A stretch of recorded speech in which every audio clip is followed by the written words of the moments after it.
आवेली हो ललिना लाली हुई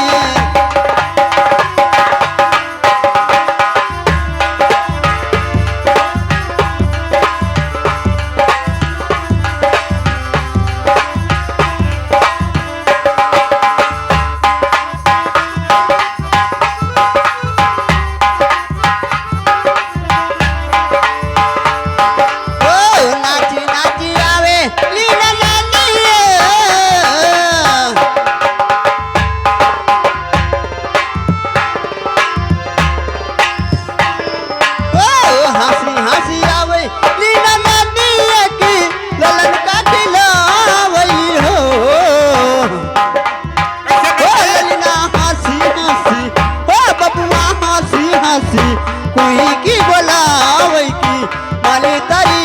आवेला हो ललना हंसी हंसी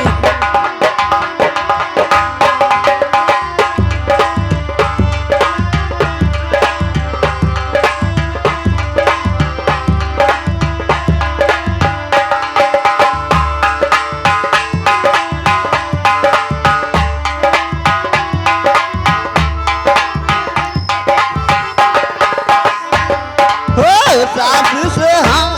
बड़ी भागिले सासू से बड़ी भागिला अली दल डावेली हो ललिना हंसी हंसी ओ बबुआ हंसी हंसी कोई की बोलावे की माली तरी सावेला हो ललिना हंसी हंसी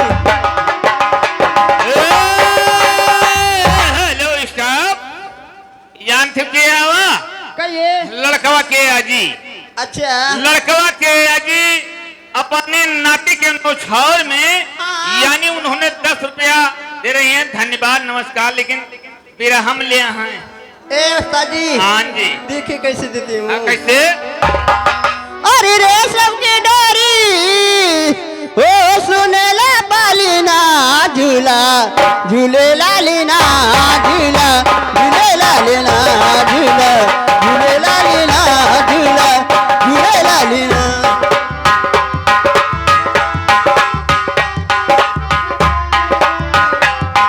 ओ रेशम की डोरी सुनेला पालीना झूला झूले लालीना झूला झूले लालीना झूला झूले लालीना झूला झूले लालीना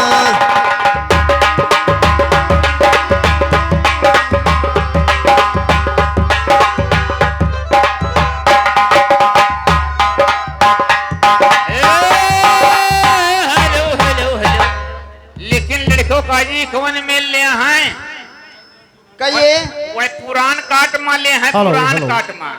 पुरान काट कवन में होता है कहिए